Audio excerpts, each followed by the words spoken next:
ನಮಸ್ತೆ ಎಲ್ರಿಗೂ, welcome to ಹಿಬ್ಬನಿ channel. ಎಲ್ರಿಗೂ ಸಂಕ್ರಾಂತಿ ಹಬ್ಬದ ಶುಭಾಶಯಗಳು. ಸಂಕ್ರಾಂತಿಗೆ ನಮ್ಮ ಮನೇಲಿ ಮಾಡಿದ ಪೊಂಗಲ್ನ ಹೇಗೆ ಮಾಡಿದೆ ಅಂತ ತೋರಿಸ್ತೇನೆ. ಇಲ್ಲಿ 1 ಬೌಲ್ ಆರ್ಗ್ಯಾನಿಕ್ ಹೆಸರುಬೇಳೆ ತೊಗೊಂಡಿದ್ದೀನಿ. ಅದೇ ಬೌಲಲ್ಲಿ 1 ಬೌಲ್ ಅಕ್ಕಿ ತೊಗೊಂಡಿದ್ದೀನಿ. ಅದಕ್ಕೆ 5ರಿಂದ 6 ಬೌಲ್ ನೀರನ್ನು ಹಾಕ್ಕೋಬೇಕು.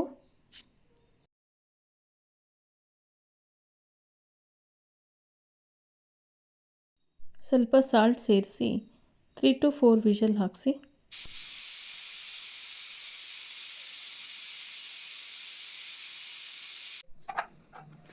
ನಾನು ಅದಕ್ಕೆ 35 ಗ್ರಾಮಷ್ಟು ಬೆಣ್ಣೆ ತೊಗೊಂಡಿದ್ದೀನಿ. ಅದೇ ಬೌಲಲ್ಲಿ 1 ಬೌಲ್ ಮಿಲ್ಕ್ ತೊಗೊಂಡಿದ್ದೀನಿ.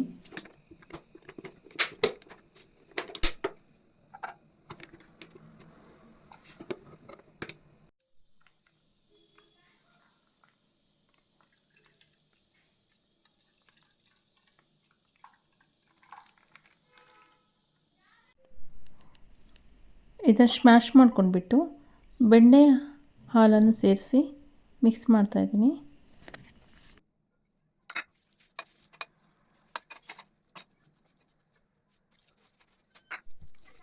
ಚೆನ್ನಾಗಿ ಮಿಕ್ಸ್ ಮಾಡ್ಕೋಬೇಕು.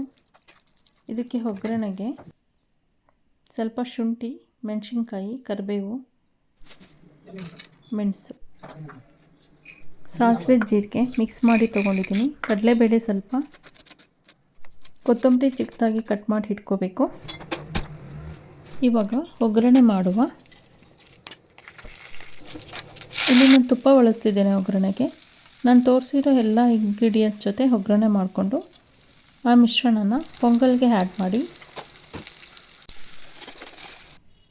ಅದೇ ಬಾಣಲಿಗೆ ಸ್ವಲ್ಪ ನೀರು ಹಾಕಿ ಕಾಯಿಸ್ಕೊಂಡ್ಬಿಟ್ಟು ಪೊಂಗಲ್ ಒಳಗೆ ಆ್ಯಡ್ ಮಾಡಿ ಮಿಕ್ಸ್ ಮಾಡಿ ಚೆನ್ನಾಗಿ. ಏಕೆಂದರೆ ಪೊಂಗಲ್ಗೆ ಜಾಸ್ತಿ ವಾಟರ್ ಬೇಕಾಗುತ್ತೆ. ನೀರನ್ನೇ ಸ್ವಲ್ಪ ಬಿಸಿ ಮಾಡಿ ಹಾಕಿ. ನಾನಿಲ್ಲಿ ಕೊತ್ತಂಬರಿ ಸೊಪ್ಪನ್ನು ನೀರಲ್ಲಿ ಮಿಕ್ಸ್ ಮಾಡಿ ಕುದಿಸ್ತಾ ಇದ್ದೀನಿ. ಆ ವಾಟರ್ನ ಪೊಂಗಲ್ ಒಳಗಡೆ ಹಾಕಿ ಮಿಕ್ಸ್ ಮಾಡಬೇಕು. ಇವಾಗ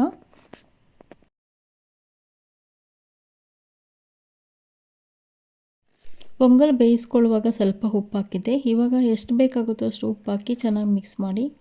ಮಿಲ್ಕ್ ಹಾಕಿರೋದಕ್ಕೆ ತುಂಬ ಚೆನ್ನಾಗಿ ಬಂದಿದೆ ಕಲರು. ಟೇಸ್ಟು ಕೂಡ ತುಂಬ ಚೆನ್ನಾಗಿರುತ್ತೆ.